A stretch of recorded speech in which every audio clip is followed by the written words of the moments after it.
মুর্শিদাবাদের চর দুর্গাপুর গ্রামে আয়োজিত 22 হাতের কালী পুজো একটি ইতিহাসবহ ঐতিহ্যের স্মারক।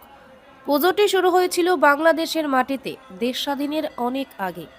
দেশভাগের পর এই পুজোর স্থানান্তর ঘটে মুর্শিদাবাদের ভারত বাংলাদেশ সীমান্তবর্তী এই গ্রামে। প্রতি বছর অগ্রহায়ণ মাসের শেষ মঙ্গলবার এই কালী পুজো অনুষ্ঠিত হয়। পুজোর প্রধান আকর্ষণ হলো বিশালাকার কালী প্রতিমা, যার উচ্চতা 22 হাত।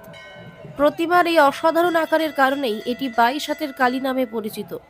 এছাড়াও পুজোর সময় ঢাকের বিশেষ ব্যবহারের জন্য এটি 12 ঢাকের কালী নামেও খ্যাত। প্রতি বছর পুজোর প্রস্তুতি শুরু হয় মাস কয়েক আগে থেকে। স্থানীয় কারিগরদের নিপুণ হাতে তৈরি হয় 22 হাত উচ্চতার প্রতিমা। প্রতিমার নকশা থেকে রঙের ব্যবহার সবকিছুতেই থাকে নিখুঁত পরিকল্পনা। পুজোর আয়োজন সম্পূর্ণরূপে স্থানীয় বাসিন্দাদের ঐক্যবদ্ধ প্রচেষ্টার ফল। ভক্তরা সকলে মিলে দান দক্ষিণা এবং চাঁদা সংগ্রহ করে এই উৎসবকে সফল করেন। পুজোর দিন প্রতিমা প্রতিষ্ঠার পর শুরু হয় পূজা অর্চনা। সকাল থেকে সন্ধ্যা পর্যন্ত চলে ভক্তদের ভিড়। ধূপ দীপ, শঙ্খধ্বনি আর ঢাকের আওয়াজে ভরে ওঠে পুজোর মণ্ডপ। ভক্তরা দেবীর কাছে নিজেদের মনের বাসনা জানিয়ে প্রার্থনা করেন। পুজো উপলক্ষে 4 দিনের মেলার আয়োজন করা হয়। মেলায় মুর্শিদাবাদ ছাড়াও পার্শ্ববর্তী জেলা থেকে হাজার হাজার মানুষ সমবেত হয়। কালীপুজোর সঙ্গে এই মেলাও মানুষের হৃদয় বিশেষ জায়গা দখল করে নিয়েছে। মেলায় স্থানীয় ও জাতীয় পণ্য, খাবার, খেলনা থেকে শুরু করে নানা ধরনের সাংস্কৃতিক অনুষ্ঠান হয়। এছাড়া এলাকাবাসীর সামাজিক মেলবন্ধনের মাধ্যমে হিসাবে এই মেলা গুরুত্বপূর্ণ। এই মেলা শুধু বিনোদনের নয়, বরং স্থানীয় অর্থনীতির ক্ষেত্রেও বড় ভূমিকা পালন করে।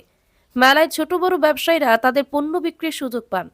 এছাড়া স্থানীয় মানুষদের মধ্যে পারস্পরিক মেলবন্ধন আরও দৃঢ় হয়। পুজোর আয়োজন নিয়ে স্থানীয় বাসিন্দাদের উৎসাহ উদ্দীপনা নজর কাড়া। প্রতিমা তৈরিতে বহু কারিগরের শ্রম ও সময় ব্যয় হয়। পুজোর দিন সকাল থেকেই পূজারীরা প্রতিমা দর্শনে আসেন। ভক্তরা মনের বাসনা পূরণের জন্য দেবীর কাছে প্রার্থনা করেন।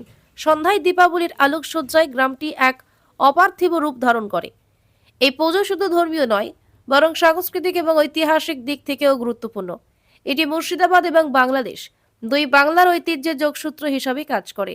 22 হাতের কালী পুজো মানুষকে ঐক্যবদ্ধ করার পাশাপাশি গ্রামীণ অর্থনীতির ক্ষেত্রেও গুরুত্বপূর্ণ ভূমিকা পালন করছে।